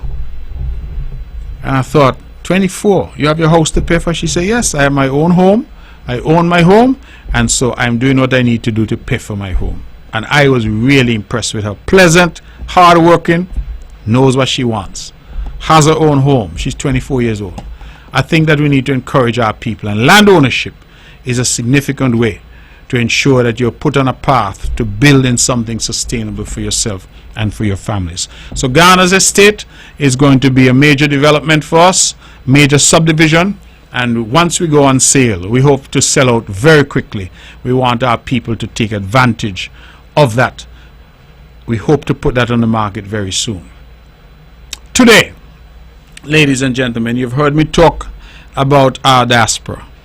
You've heard me talk about the need for our people at home to be connected with those abroad, and our people abroad to know that they're welcomed to come back home, to live, to work, to invest. We have been working for months now on putting a policy together that we're calling the Returning Nationals and Diaspora Investment Policy. I'm very happy that that policy should have gone live today, and we hope to be able over the next days and weeks to publicize it as much as possible. That policy replaces the previous policy in relation to returning nationals and sets out what concessions are available to those who want to return home, and if you're not yet ready to return home, those who want to invest at home, to build a home, to start a business, whatever the case may be. That policy seeks to make it easier for you to integrate, for you to invest, for you to be a part of the development of the island of Nevis. It is something that I feel quite proud of. A lot of thought went into it. I want to thank all of those who would have assisted me. I can think of Rico Clark in the U.S., Dr. Everson Hull in the U.S. Both had some input. I want to thank our team at the Ministry of Finance, Colin Dore, Permanent Secretary, Mrs. Joan Brown, our Assistant Permanent Secretary. I want to thank the members of Cabinet, because this is an idea that we have been working on, because we recognize we have a large contingent, a large population of Nevisians abroad. And we have been trying to find a way to say to them that notwithstanding that you've made your life in England, you've made your life in Bermuda, you've made your life in Canada, you've made your life in America, that you can contribute and be a part of our development, that you remain part of us. And when we say that, we're talking to you who are born here, but also you who are not born here, but are of Nevisian stock. Those whose parents and grandparents and great-grandparents are from this rock, we're saying, come home. It is time for you to come home. And coming home means, yes, moving home literally, but coming home also means rekindling your interest, your love, your patriotism for this island. A lot of us are in places in England. We're in Moss Side, and we're in Ipswich, and we're in all kinds of names. And we have children and grandchildren, and those children and grandchildren see themselves, say, well, I'm British, I'm English, whatever. And while there's nothing wrong with that, I want them to also see themselves as Nevisian and as Kittitian, because this is where the roots are from. In fact, the BBC has just done something on a football in England called Cole Palmer. I don't really follow football, but for those who do, Cole Palmer is one of the biggest names now in English football. And Cole Palmer's grandfather is from St. Kitts. And the BBC came and did a special where they went around St. Kitts, talked to people, talked to his family. And Cole wears the St. Kitts Nevis flag on his boots, his football boots. And so the connection, in fact, one of my brothers, because when my father left Nevis, initially he went to England, he went to Moss Side in Manchester. And that is where Cole Palmer's grandfather also went. And one of my brothers was telling me the other day that in fact he went to school in Moss Side with Cole Palmer's grandfather. He remembers him from school. And so Cole's DNA is St. Kitts Nevis. We need to get people like Cole Palmer and others to come back to invest, to be a part. Could you imagine if Cole Palmer were to stand up and promote St. Kitts Nevis for tourism, for investment? If the chap Rashford, I think his name, Marcus Rashford, I believe his name is, not a famous footballer. Same thing, St. Kitts Nevis roots. Our people have done great things. I mentioned them because they're celebrity footballers, but we have how many engineers, doctors, scientists, investors, people who have done well, entrepreneurs, all across the US, all across Canada, all across Europe. We need those people, we need their energy. The Nevis that they left to move away is not the Nevis of today. If you left here in the 60s and 70s, you left a Nevis that had no jobs, had no infrastructure, a Nevis that had nothing. The Nevis today is on the rise. We are, as the young people say, on the come up. And we need your help now. Same way that you would have left and gone and helped build America, help build England. We need now your help to build your born in land, the land of your forefathers. While I'm here, I just got a message. They say Donald Trump has started the raids in America. Let me take this call and then I'll come back to that. 20 minutes to, you are on the air.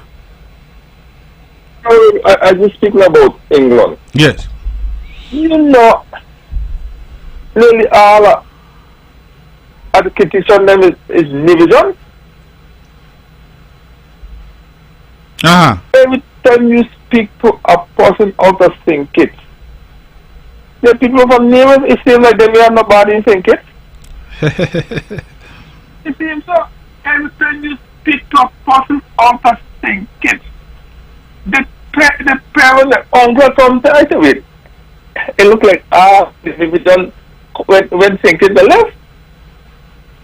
Because every time you speak to anybody out of St. Kitts, the people from Nevis, because majority of us, my mother gets children in St. Kitts. Some born in Nevis, some born in St. Kitts. Because they moved from Nevis when St. Kitts to live. And every time you speak to a Kitty son, the moment you see them, they be so little forward. The parents of Kid is from Nevis. But come back again, Honorable. I just speak about road. That's all the same problem with road the same way. Road, water. And it's a long time they have water problem. Even they have a big water plant. Can't get no water. Sometimes days people barely say they can't get water to bathe. And you, again, I had to repeat, and you up there fixing, you think them so good, and nobody have built, nobody ain't balling that they can't get any water to bathe. And down there, I tell the pastor, if you tune into a radio station a morning, you hear the word the government getting. What in a little word? Serious word. There's people in getting water, sometimes they get tanked. Boil water. Somebody got boil water, pastor. I'm really pastor. Boil water. And you all up here deal with your structure with the road and everything seriously. And people up there are going on with their stupidness. But that's my saying. I tell you, not a little whatever. Little what they want, give it the government. Government is not good, this is not good. We gotta get rid of them and all that. Because water structure. Well, thanks for that. Thanks for that, my brother. I really appreciate it. And as I said, it helps us to get a perspective about what's happening elsewhere, so that we can really understand what we have and try to protect it. All right, please. All right. Take care. Okay. As I'm talking about our diaspora, I just got a note that President Trump in the United States, that ICE agents, those are immigration, what does ICE mean now? Anyway, ICE, it is they deal with the immigration, that they are already out doing raids. I'm told that they raid in churches, they raid in schools, and they're trying to pick up illegal immigrants.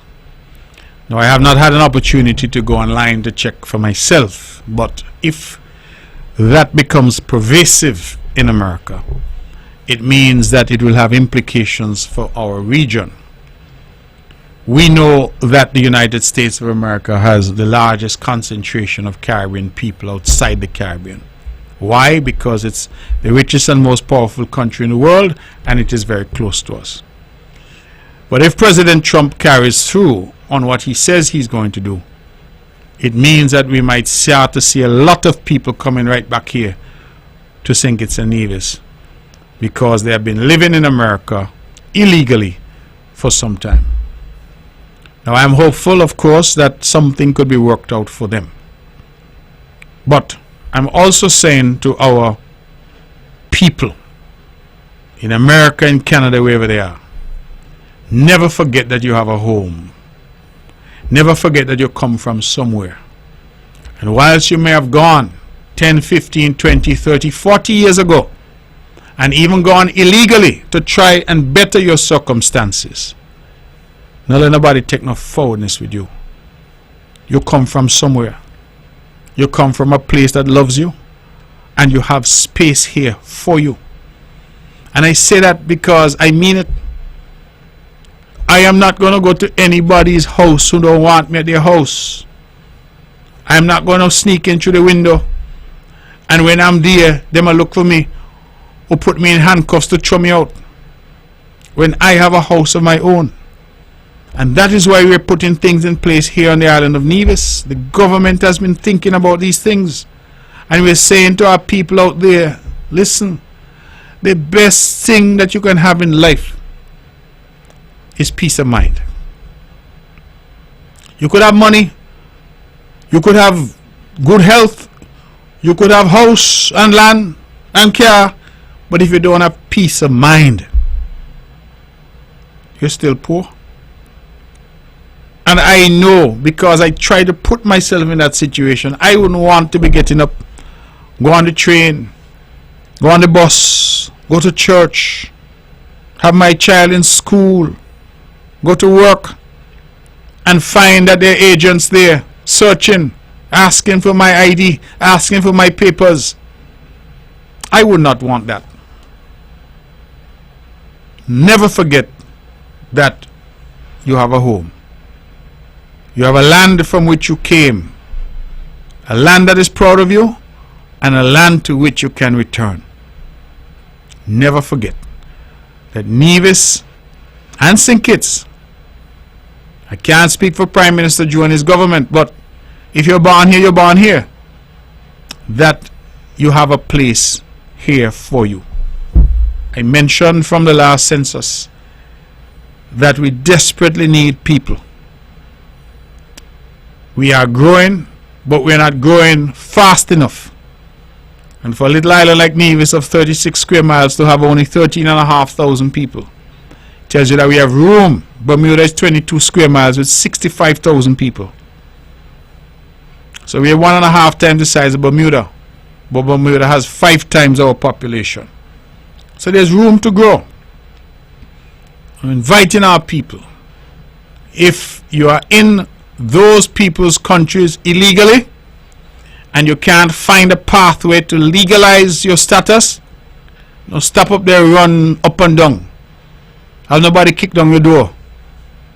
Come home. Go on your grandfather land here, your grandmother land, build a little place. The government is prepared to partner with our people, build our population, and lend us your energy, your ideas, and all that you've learned there, bring it home here and put it to work. That is one of the reasons that we've published this policy today, and that we'll be advertising it in the days and weeks ahead. Let's go back to the phones. Good evening, you're on the mark. Hi, good evening. Good evening to you. Yes, good evening to the Federation of St. Kitts and Nevis and all your listeners, all anywhere you are around the world. First of all, I would want to wish you and your family, your cabinet, the people of Nevis, and by extension the people of St. Kitts and Nevis. I also would like to wish my friend Voni, Mrs. Amory in England, a Happy New Year, and I hope that this year would be a very productive, successful, healthy, and safe one for you and the people of St. Kitts and Nevis. I just tuned in a few minutes ago, so I was wondering if you have any special topic or you have a normal open line. But I've heard a few callers. I was just wondering in terms of what you're discussing this evening. Well, you know, on this show, we allow callers to put what they want to put on the table. Yes, we have had a discussion this evening about development, infrastructure. We had a caller from the Virgin Islands, British Virgin Islands, saying how they're struggling down there with water. And we're proud to say that in Nevis we don't have those issues because of the investment that we would have made over the years. So we've been having a wide-ranging discussion thus far, and you've called in. It's 10 minutes too, so if you have something to put on the table, you're free to do so now before we run out of time. Well, I tried around maybe 10 minutes ago, but it rang out, and I also tried last year because there are many times when you had very important and interesting discussions, topics at that time, but I never got in, and I just said, okay, let me try, and I realize now that you answer the phone. So now I'm on the line. So based on the time I have, I would perhaps would say a few things. Definitely looking forward for robust debate this year, because there is so much that we have to discuss in terms of our nation. And I just heard you mention in terms of what is taking place in America. I happen to refused to tune in on Monday CNN, which is one of my very important station, which I watch every day, and I refuse to tune in and Monday, because I can speak for myself, never ever would want to see anybody with this kind of behavior, reputation, and record in the White House.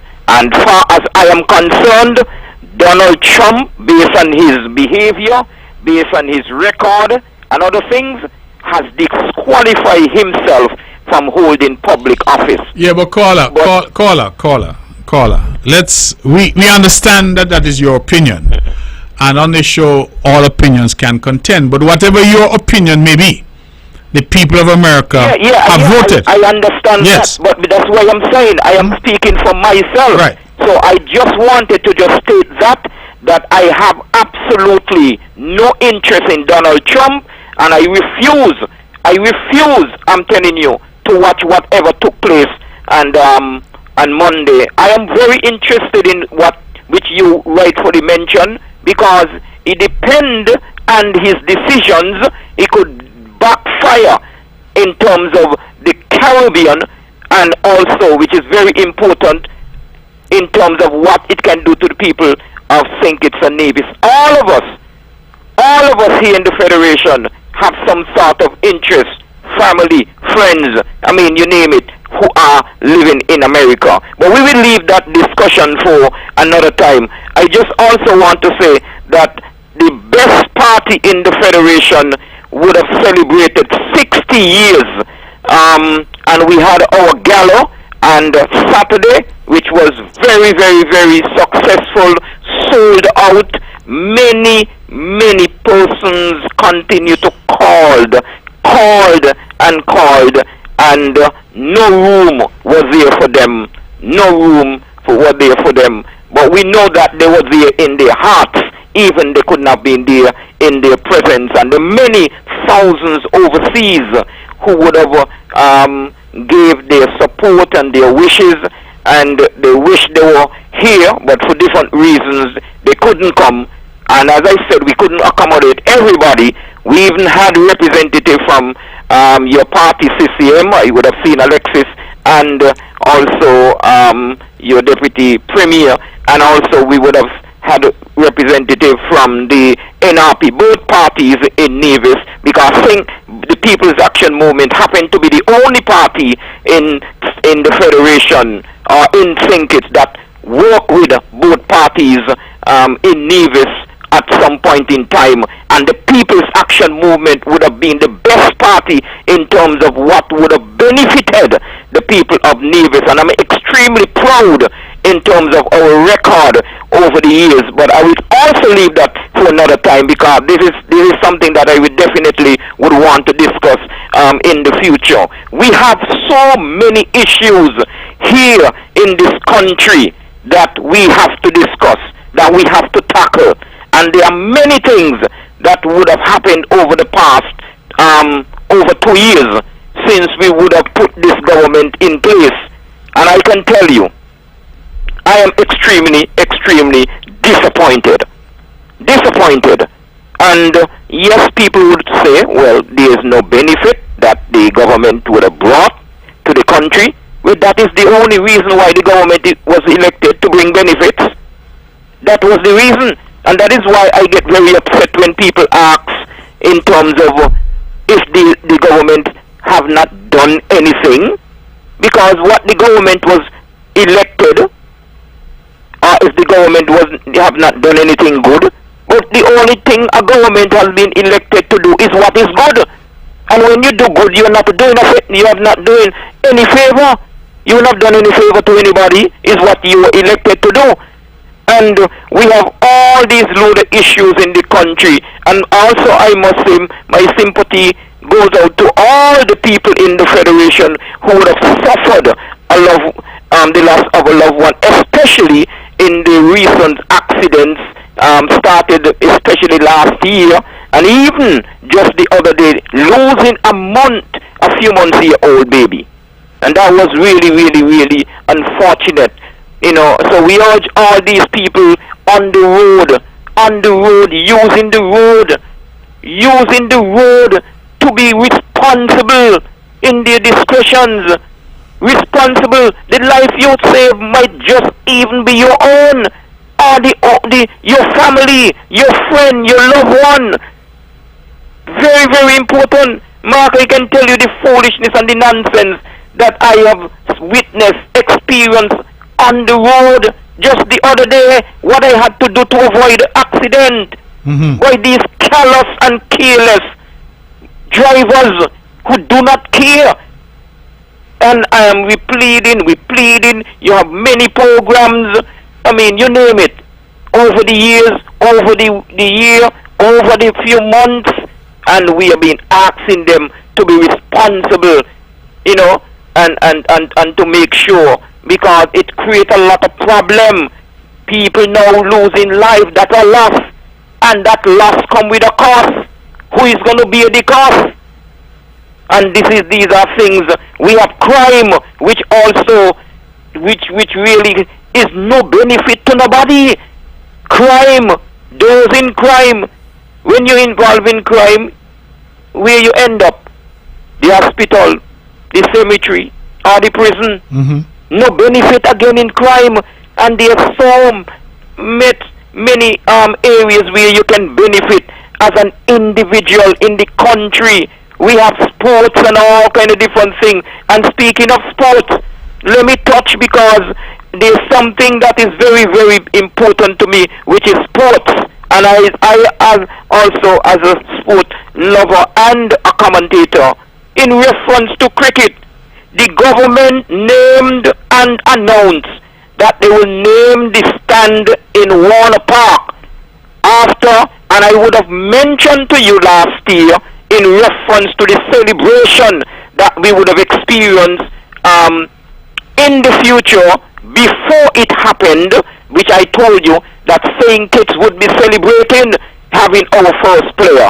And it happened to came to pass where he started his first test career in England in July, and would have done very well, Michael Louis. And we say congratulations to him and his family, and to wish him all the best. But the government announced that they would name the stand in Warner Park half of him. But last year at CPL would have been an excellent opportunity for the government to put the name on the stand. Okay, caller, we understand, but the ban is striking up, so you gotta wrap, please. Oh, okay. Yes. Well, I guess I will have to leave the rest for another time, because there are quite a bit that I wanted to touch on. The Kim Collins Stadium, what happened to the Molineux Primary School, in reference to the Prime Minister's former press secretary, the agriculture. All right, you'll have to touch on them at another time, because we're out of time, okay? Okay then, yeah, you take care. Okay, all right, my brother, thank you very much for the call. Okay. And thank you, and perhaps next week, if you can get in a bit earlier, we can obviously give you some time to ventilate issues. Thank you very much. I want to thank all those who called, those who participated in the show this evening. Remember that this show is rebroadcast tomorrow, right here on Von Radio at 1 p.m. We look forward certainly to your continued engagement as we continue to have this conversation. This is important. We are building our democracy and building out one of the principal planks, which is our freedom of expression. Just to conclude by saying, so many people text me to say ICE means Immigration and Customs Enforcement. That's what ICE means. So I thank people who are messaging from the US, from Canada, to tell me what ICE means. Immigration and Customs Enforcement. And we hope that our people stay safe. Good night. God bless you. And have a wonderful evening. Thank you.